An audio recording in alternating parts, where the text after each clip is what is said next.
we know that there were rivers even in the middle of town? That's right. You know, so I remember Orang Road.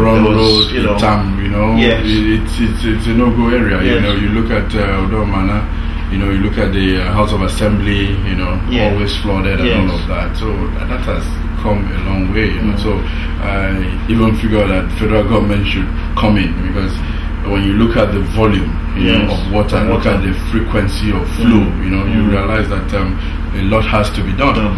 So when Julius Berger did a study of the Tam Junction, you know, it was eminent that something has to be done with all the structures there.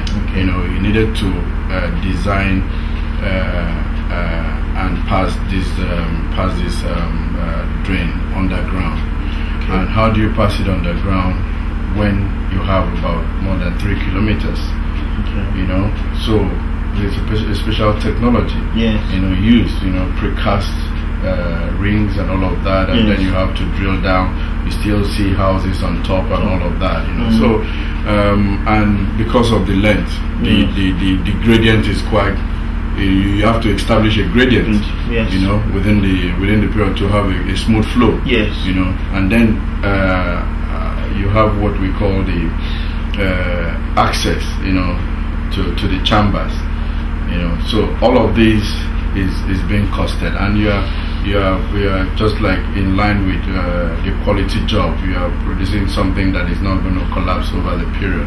And now we've discovered that this same, because of the volume of water that we'll be getting in there, the right calculations, you know, have to be done. You know, and you realize at the end of that tunnel, let me say so, the speed of flow can even turn a turbine. Yes, you know? so someone said that. Yes, His Excellency was briefed on that. It's taken away. So is does that drainage system serve the whole of Uyo? No, or just a Tam Junction? No, it takes a Tam Junction. It takes and then collects through to where you have the outfall. So all the drainage issue. There's a master plan. Actually. There's a master plan for drainage in Uyo. You know, that was carried out by Etido and partners. You know, for the whole of Uyo. So if you take it, if you look at what is actually what intervention is to be done, it's enormous. That's what I'm saying. It's enormous. You know, if we don't from time to time, if previous administrations have been putting money into drainage, you know, it would have been a thing of the past by now. You know, so because His Excellency is attacking this with anger, you know, this has to be done. You know, and another area we need to quickly intervene is the drainage coming from House of Assembly into, you know, Odomana, you know, and then passing across the Tropicana, you know, so, and that will collect the Oron Road traffic light. So when once that is done, you know, and then the Oran Road, you know, by Oran Road, you know, that, you know, there's also Malom, His Excellency awarded that contract to Malom. Malom is constructing it now. I figure out that this rainy season might be the last of what we see as a menace there. After this, they should be able to complete, and then we'll start enjoying a non-flood issue around that area. So there's been a lot being done in terms of taking care of flooding. Wonderful. So will all this, just before I go to the next question, will all this drains, will they all connect together to a big drainage system, or are they individual? They are individuals because the outfalls are different ends. You know, the one that will pass through Tropicana will go to Ibesipo, you know. You know, the one going to the one Julius Berger is doing is behind you know, AKBC, Etido area, you know, those you know, so those, it's actually designed to take through the outfalls. Wonderful. Next question is what's the vision of His Excellency with all these turnkey projects? What's the vision? I mean, you are the engineer behind all this.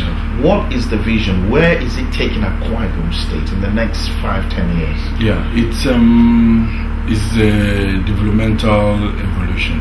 You know, you have to I mean, if you read the story of Singapore, you know, you could see that somebody has to start somewhere, and there's always initial complaint.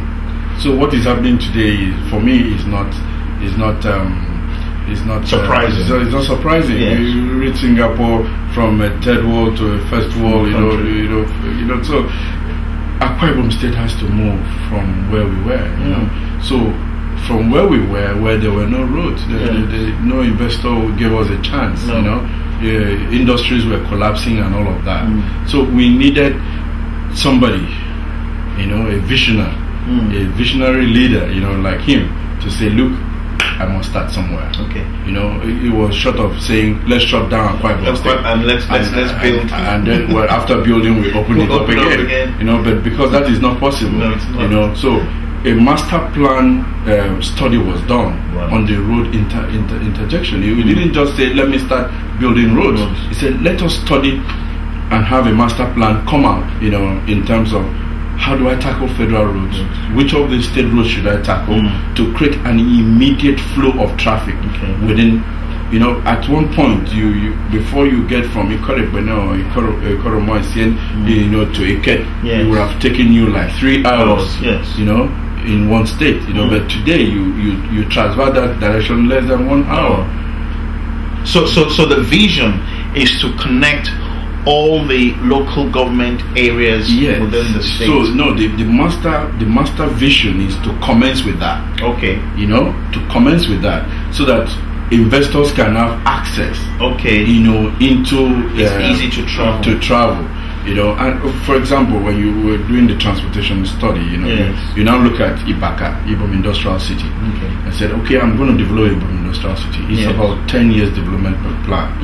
You know, and now in the next 3-4 years, I'm going to have investors, international investors coming in, and then for the airport, it's a cargo airport. That's right. You know, how do we evacuate cargoes, you know, into roads, Aba, you know, and all of that.